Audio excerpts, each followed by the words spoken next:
Potential corruption inside of one of America's deepest, bluest cities. Baltimore's Inspector General is accusing Democratic Mayor Brandon Scott of using a city-run youth program for fraud. We're talking about $50,000 on crab cakes and chicken wings in luxury skyboxes at Ravens and Orioles games. So what if I told you that while regular people in Baltimore are dealing with rising costs, struggling schools, crime, homelessness, and neighborhoods literally falling apart, city officials were out here allegedly spending taxpayer money? But that is exactly why people are furious right now. We're talking luxury SUVs, expensive travel, questionable contracts, six-figure payouts, and now even more calls for state oversight. Because apparently, the people running the city cannot be trusted to police themselves. And the craziest part is that Baltimore is not exactly rolling in extra cash right now. This is a city constantly asking taxpayers for more and more, constantly talking about budget pressure, constantly talking about equity and public need, while insiders seem to be living a very different life. And now the walls are starting to close in, so let's talk about it. Welcome to Nelly Miranda.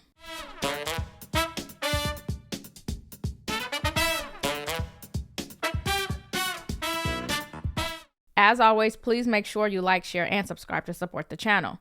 Okay, so this story is becoming a perfect example of what happens when the government grows way too comfortable spending other people's money. If these sorts of politicians are not held accountable, eventually the culture changes and public service starts turning into entitlement. Oversight becomes optional, and taxpayers become nothing more than an ATM machine. We're already seeing that now. Politicians feel entitled to taxpayer dollars that aren't theirs. And if you think this is only happening in Baltimore, I need y'all to understand something. This story is bigger than Baltimore. It is happening everywhere, particularly in Democratic strongholds. Baltimore's Inspector General is accusing Democratic Mayor Brandon Scott of using a city-run youth program for fraud. We're talking about $50,000 on crab cakes and chicken wings in luxury skyboxes at Ravens and Orioles games. The clash is now spilling into the courts, and it's just the latest chapter in wasteful government spending with virtually no oversight. So, Mike, when you think about deploying money in any sort of business, whether you're taxes or you're investing, what's the controls that you want to see? Yeah, and I spent my weekend in Baltimore, so firsthand saw what's going on down there. My son had a AAU basketball tournament.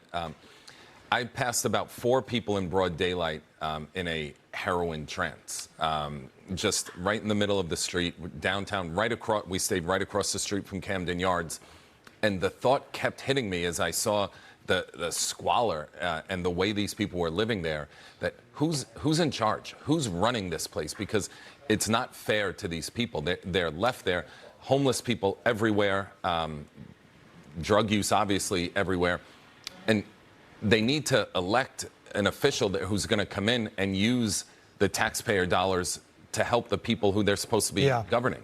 So I just feel like whoever's in charge there needs to be put out of a job because they're failing badly. This is happening all across America in blue cities where officials continue demanding more taxes, more funding, more programs, more emergency spending, while basic services decline and ordinary citizens are expected to just accept it.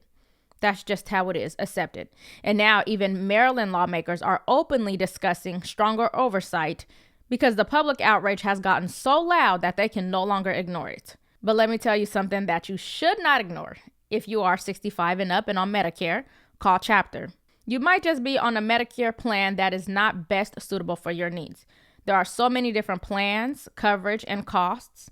And I'm sure you guys try to do your research, but the government websites are so confusing. For only 20 minutes of your day, CASHAPP will walk you through all of your options, compare different plans and insurance companies, and make sure that you are getting the best plan for your needs. The call is completely free. There is no pressure to sign up. And historically, people who review their plans with CASHAPP save about $1,100 per year, which can add up to tens of thousands of dollars over time. You have nothing to lose, but everything to gain. So you owe it to yourself to double check. So again, if you are on Medicare, and you want to review all of your options, please call my trusted partner chapter at 646-817-8160. That is 646-817-8160, or go to askchapter.org/Nellie. Now back to the story. According to reporting from the Wall Street Journal, frustration has been building over what many residents see as reckless spending habits and a very simple question. If money is so tight, why does government always seem to have enough money for itself? Because somehow there's always money for administrative spending. There is always money for consultants. Always money for luxury perks. There is always money for politically connected insiders. But suddenly, when it comes to fixing streets, reducing crime, improving schools, or helping struggling neighborhoods, and controlling the homeless population, everybody in government starts talking about budget constraints. We the people are tired of it. The Baltimore Inspector General's office is now preparing to take the city to court after it received heavily redacted records for the first time, raising some transparency concerns.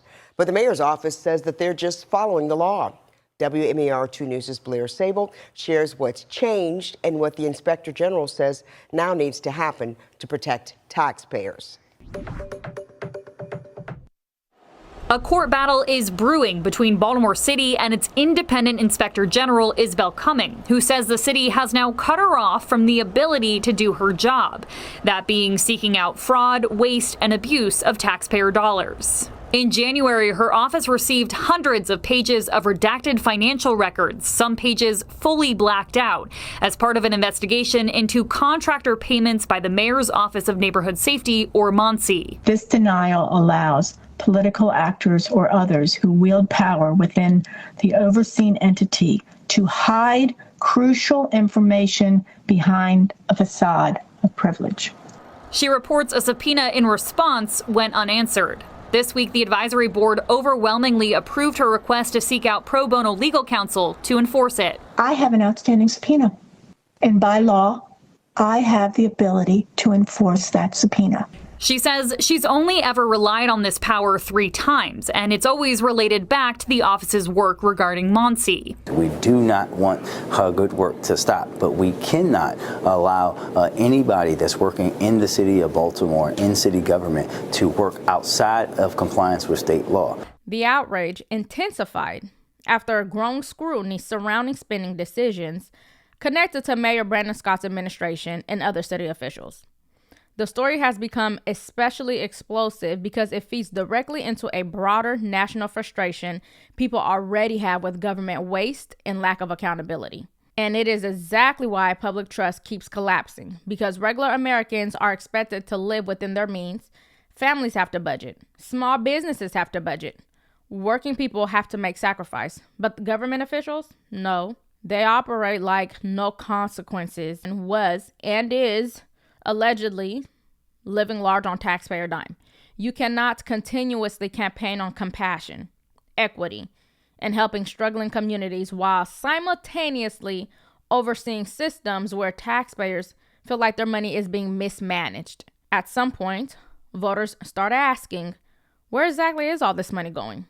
Especially in Baltimore, where residents have spent years hearing promises about safety improvements, anti-poverty initiatives, and community investment. Yet, many neighborhoods still look abandoned. Although some improvements have been shown, crime still remains a major concern in Baltimore. All this was vacant property. You wouldn't know it standing on this street corner today, but walk a few blocks with Mayor Brandon Scott, and there's no missing the problem. The city has thousands of these broken down, boarded up row houses, the result of a long civic spiral.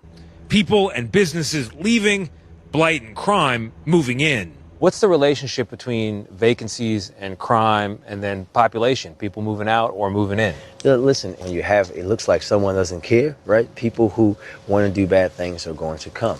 But since 2019, when Baltimore's murder rate hit an all-time high and ranked among the worst in the nation, something has changed.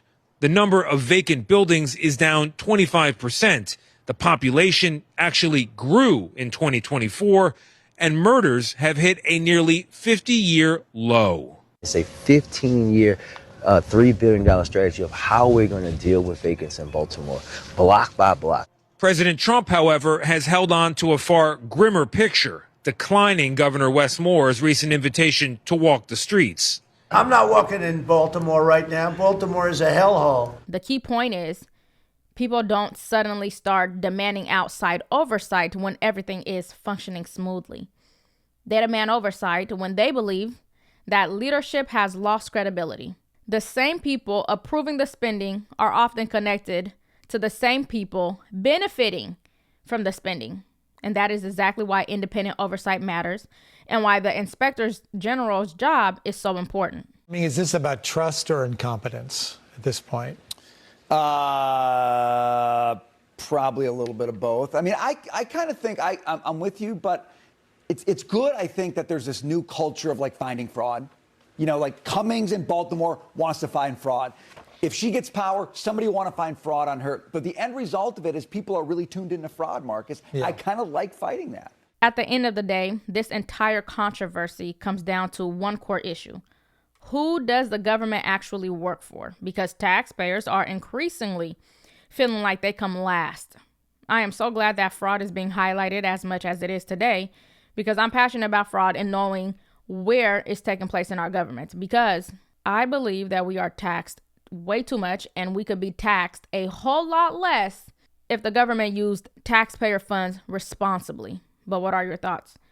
Do you believe major city governments are suffering from a lack of accountability? And do you think taxpayers are becoming more skeptical about how public money is spent? Let me know in the comments, and if you got value from today's video, please make sure you like and subscribe to support the channel and ring the bell so you don't miss future updates. Thank you all for watching, and I'll see you in the next one.